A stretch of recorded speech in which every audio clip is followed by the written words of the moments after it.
अस्सलाम वालेकुम दोस्तों पिछले कई दिनों से ईरान और इसराइल की जो है वो जंग हो रही है 13 जून से अभी तक। और इस जंग के दौरान यानी ये चीज़ हम देख रहे हैं कि लोग ये कहते हैं कि यार ये इसराइल और ईरान की जंगें दुनिया के और ममालिक इसमें क्या लेना देना। बहैसियत पाकिस्तानी मैं ये कहना चाहता हूँ कि ये जंग जो है ना ये किसी दो मुल्कों के दरमियान नहीं है, क्योंकि इस जंग का जो बेसिक ताल्लुक है यानी दुनिया में कहीं पे भी जब कोई जुल्म होता है तो वहां पे देखा जाता है कि मरने वाला कौन है और मारने वाला कौन है। आप देख लें कि इसराइल पूरी दुनिया के अंदर जिस तरह से गजा के अंदर फलस्तीन के अंदर मुसलमानों को मारता है और अब वो ईरान तक कहाँ पहुंचा है, तो यहाँ पे हमें इस चीज से निकल जाना चाहिए कि जैसे मैंने बहुत से लोगों को सुने कि यार ईरान तो एक शिया कंट्री है और ये उन पे जुल्म हो रहा है तो इससे हमारा क्या लेना देना। देखिए, जुल्म के खिलाफ आवाज उठाना हर इंसान पे फर्ज होता है और जुल्म चाहे किसी पे भी होता हो, चाहे वो मुसलमान हो, सिख हो और दुनिया का कोई भी शख्स हो, तो जुल्म के खिलाफ आवाज उठाई जाती है। और हक और नाहक में यही फर्क होता है कि हक के खिलाफ आवाज उठा के अपने आप को नाहक होने से आप बचा सकते हैं। तो आज ये चीजें जो देखने को मिल रही है, लोग कहते हैं कि यार ये तो शिया कंट्री पे हुआ है, ये गलत बात है क्योंकि इंसानियत का कोई मजहब नहीं होता। और जिस तरह जुल्म हो रहा है ईरान के ऊपर और उसका अगला टारगेट पाकिस्तान हो सकता है, जिस तरह से इसराइल बार बार ये कह रहा है, उसके प्राइम मिनिस्टर ये कह रहा है, उसके वजीर ये कह रहे हैं, तो इस चीज पे यहाँ पे हमें ये समझना पड़ेगा बीइंग अ पाकिस्तानी कि ईरान की आवाम क्योंकि एक मुसलमान आवाम है, वो हमारे साथ ही कलमा हक पढ़ती है, तो हमें इस चीज से निकलना पड़ेगा कि ये अगर हमला ईरान पे हुआ है तो हम ये समझे कि यार ये तो उन पे हुआ है, हम पे नहीं हुआ। नहीं, देखिए, हक के लिए आवाज उठाना हर एक को फर्ज है। यानी आवाज उठाने का मतलब ये नहीं है कि आप हथियार उठा लें, आप रोड पे चले आए, आप किसी को मारना शुरू कर दें। बात यह है कि जिस तरह कहते हैं ना कि अगर आप नेकी जुबान से कर सकते हैं, आंख से कर सकते हैं, हाथ से कर सकते हैं और अपने आप को नेक लोगों में आप शुमार कर सकते हैं, यानी हक और हक का नाम लेने वालों में अपना शुमार कर सकते हैं। तो हमें इस टाइम पे यानी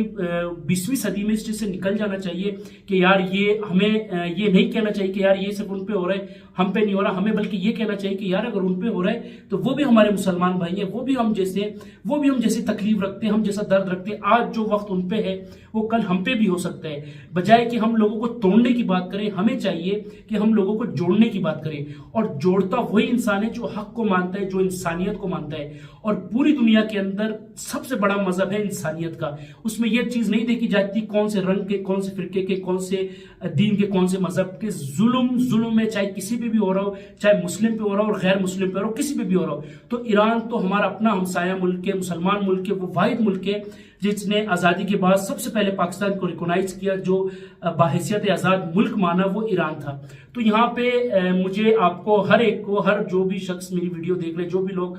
मेरे इस वीडियो को सुन रहे हैं, तो उन सबसे मैं ये कहूंगा कि बेसिकली खुदारा अपने आप को इस चीज से निकालें कि ये सिर्फ ईरान की जंग है या ये सिर्फ इसराइल की जंग है, बल्कि असल बात यह है कि ये एक हक की जंग है, ये एक इंसानियत की जंग है जिसमें जो अल्लाह और उसके रसूल के नाम लेने वाले की जंग है। और जो इसराइल है, जो यहूदियत है, चाहे आप कुरान उठा लें, चाहे आप तारीख की किताबें उठा लें, तो बनी इसराइल और यहूदियत ने जिस तरह से हमारे नबियों के ऊपर उनकी नाफरमानी की, उन पे जुल्म किया, ये वही कौम है जो कि अब मुसलमानों के साथ जो है वो लग पड़ी है। और वो ये बार बार कहते हैं कि हम पाकिस्तान खत्म कर देंगे, बल्कि उनका तो ये मानना है दी ग्रेटर इसराइल का जो नारा है वो हम पूरी दुनिया पे लगाएंगे और हम पूरी दुनिया में यहूदियत का जो निजाम है उसको लेके आएंगे। तो जब वो और अमेरिका उसके साथ खड़ा है, जब वो इतना इत्तेफाक कर सकते हैं ना हक होते हुए, तो हम और आप जब हक पे हैं और हक व बारी ताला को मानने वाले हैं, तो हमें ये चाहिए कि हम ये समझें कि हम बेशक अगर हथियार उठा के या आगे बढ़ के उनको जो फेवर नहीं कर सकते, लेकिन चूंकि हमारे कंधों पे जब दो फरिश्ते हमारी अच्छाई और बुराई लिखने के लिए बैठे हैं, तो हमें हमारा फर्ज है कि हम सही को सही कहें और गलत को गलत कहें। अगर हम हथियार उठा के या किसी भी तरीके से उनका साथ नहीं दे सकते, तो कम से कम अपने अल्फाज से और अपने दिलो दिमाग से इस बात को मान सकते हैं कि ईरान के साथ जुल्म हो रहा है। और हमें, हमारे मुल्क को, हर एक इंसान को